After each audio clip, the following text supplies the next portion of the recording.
Trad climbing is an undeniably kit-intensive activity, and to make matters more complex, what you need will change depending on whether you're starting out, progressing up through the grades, and also when you're climbing at different locations on different rock types.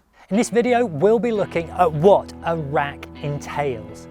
Now, there's no fixed definition of what a rack actually is, but within this, we'll be running through the basics and then some of the other options that might be of interest as you advance through the grades or onto different rock types. Now, you may notice that what I've got on my harness here amounts to probably several hundred, possibly even up to £1,000 worth of climbing hardware, which is, for the vast majority of us, complete overkill. It's there exclusively for the purposes of talking to you in this video. However, you will need a load of it, and when you're first coming to buy it, it will be quite expensive. As a result of this, it's really good to team up with someone if you can. Your climbing partner is an obvious choice.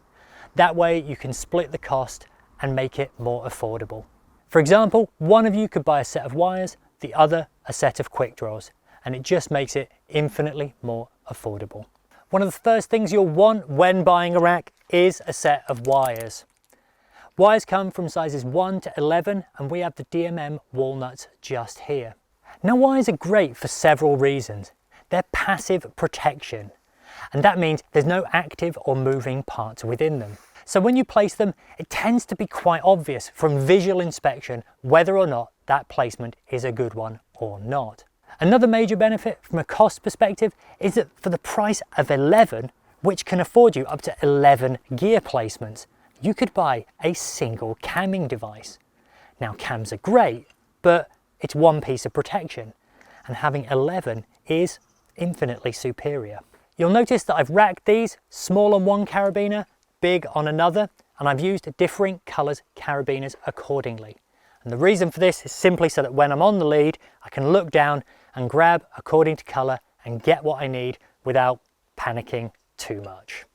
Depending on what you're doing, you will need at the very least one full set of walnuts for virtually any route you're likely to climb in the UK. If you're climbing something a little longer, it's more than likely you'll need a second set to go alongside it. Now, these are the standard walnuts. We'll come on to the variations that are available later on, which can complement them. Next up, we have Hexes, otherwise known as cowbells, and this particular model is the DMM Torque Nut. Now, these have fallen out of popularity a little in recent years, simply because cams tend to be a little bit nicer to use.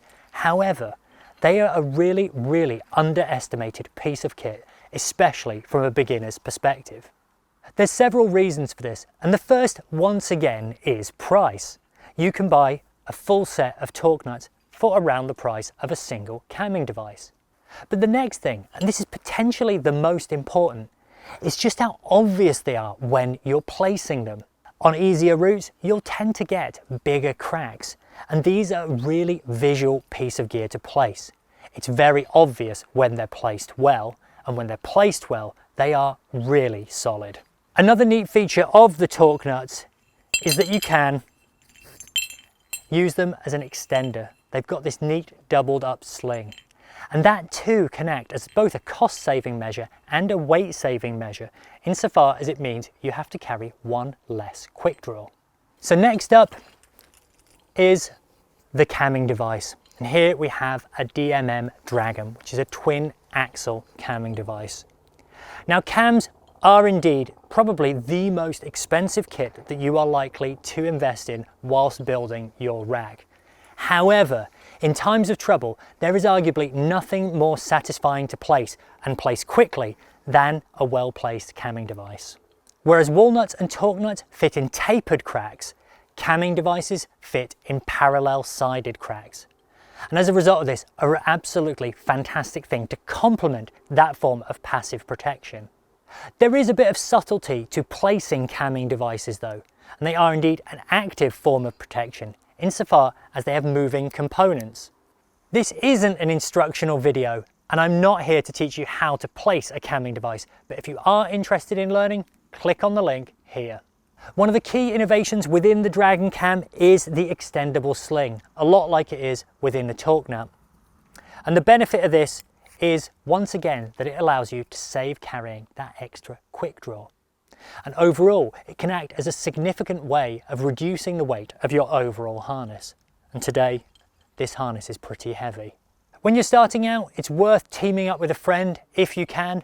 Maybe one of you each buying a half set, one with the smaller sizes, one with the bigger sizes. When you're starting out, you'll probably be looking at sizes 1 through to 4, so that's purple through to gold. This will give you a really good size range that will fit a variety of differing cracks. Then as you progress through the grades, or maybe onto specific rock types that really require bigger camming devices, thinking gritstone here, you might look for something bigger, or alternatively something smaller, and we'll be coming on to micro cams a little bit later.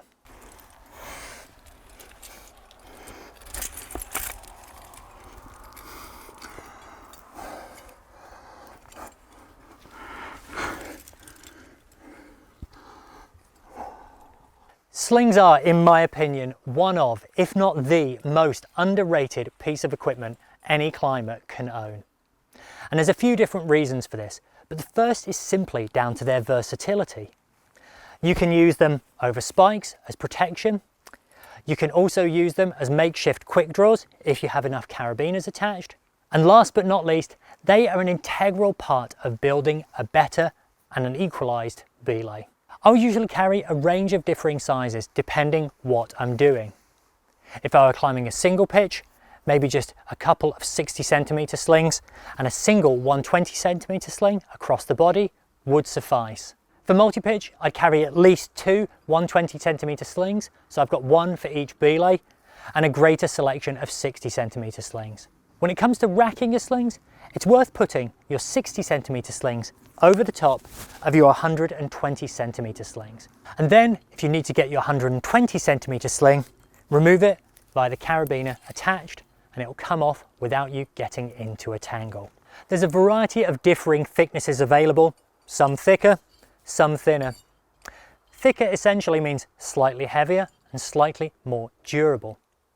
The thinner ones though are useful, not least because of the weight saving, but also for pushing through threads, which is particularly useful places like Pembroke, where you happen to get a lot of threads on that lovely sea-washed limestone.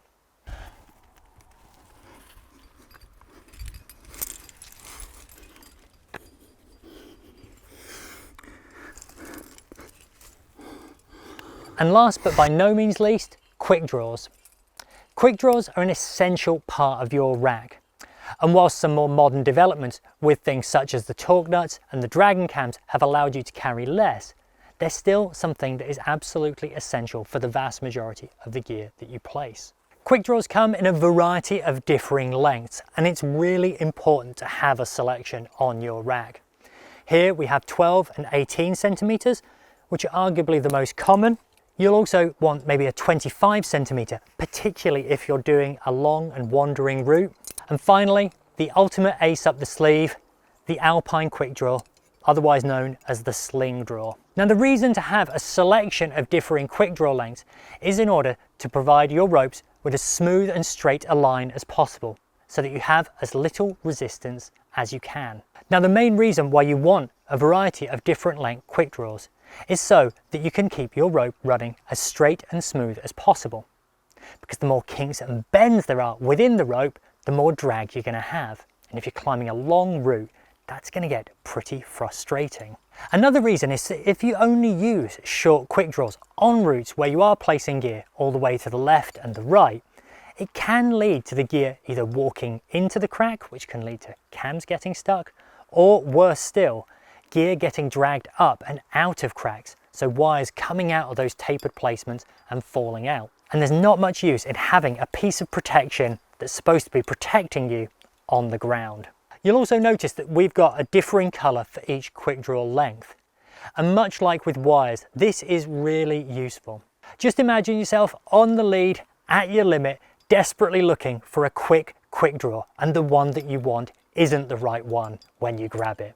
And having a color coordinated system helps to reduce that from happening. You'll notice here that we've got two differing sizes of carabiner also. We have the DMM Ether, which has got a clean nose, so it's an anti-snag gate. That is a premium quick draw and a really nice quick draw, but understandably comes at a cost.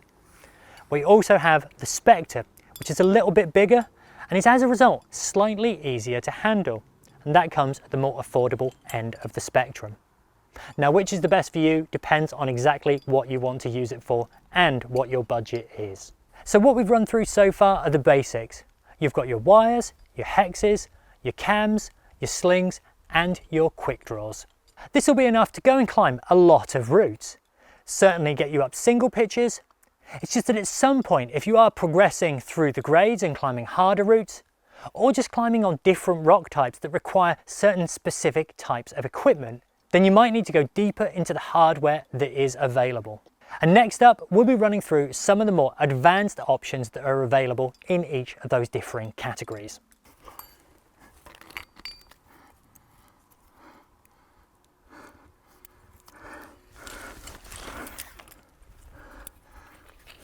First up, alloy offsets. Now, from a leader's perspective, I don't think there is a single more satisfying piece of gear to place than a well-placed alloy offset.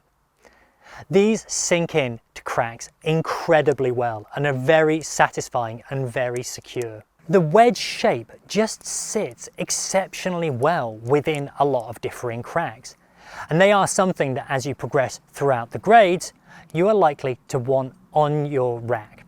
The dilemma you have within the alloy offsets is how you integrate them into your existing set of wires, because adding them in could potentially mean that you're carrying 3 of an equivalent size, as these tend to tally with a size 4, 5, 6, 7 and 8 size walnut. And that is a lot of wires. What I'll tend to do as a result of this is replace these with the equivalent size walnuts within one of the sets that I'm carrying. Were there to be one caveat about the alloy offsets, it's just how well they place, which is great from a leader perspective, but from a seconds perspective, they definitely require a little bit more wiggling to get out of the rock. But when you're on the sharp end, just having protected your big lead and your second struggling below, it's not your concern. I really like the alloy offsets, and from my perspective, these are an absolute must as you go from that intermediate to advanced level of climbing. Another option to complement an existing set of walnuts are half nuts. Now, half nuts do exactly what you would expect them to. They are effectively a much slimmed down, pared down version of the walnut. They are in fact 42% lighter. Now, the only catch to that is that they are not quite as strong, and you've definitely got to handle them a little more gently. No yanking them up out of cracks. You've got to be careful with those wires. But what they do present is a really interesting and different shape. And at the end of the day, with your existing sets of walnuts, all that you want is the greatest variety to fit within all the differing shaped cracks that you're likely to experience throughout climbing a route. As you start progressing up through the grades and into the extremes, the chances are you're going to need some smaller gear in the form of micro wires and micro cams. Now, within this carabiner, I've got a full set of DMM brass offsets and DMM imps. Now, these are much like the alloy offsets and the walnuts, only shrunken down and made of brass. Now, the benefit to these over something like your standard micro wire or peanut is that the wire is soldered into the brass nut, and this allows them to be much stronger than something which has a thinner wire looped through. Once again, that offset shape fits into small cracks exceptionally well. However, it's worth having that blocked shape of the imp in addition to that, simply because when it comes down to protection this small, you definitely want all of the shapes and sizes available to fit in whatever micro crack is faced in front of you. And last but by no means least, micro cams. Micro cams come in a couple of differing forms. The DMM Dragonfly, but also the smaller sizes of the original Dragon. Now, each have their pros and cons. The Dragonfly can go down to smaller sizes and it's also extremely flexible and very light. But it can also be a little bit more delicate as a result. It's definitely a piece of equipment you have to take good care of. The smaller sized dragons aren't quite as light and don't flex quite as much, but they are much more robust in comparison. So it ultimately depends on whether or not you're going for outright performance or durability. So whilst there are other forms of trad climbing equipment available, what we've just run through are the nuts and bolts of the majority of trad racks that you will come to use in the UK. The basics that we ran through at the beginning will be more than enough for you to get started with.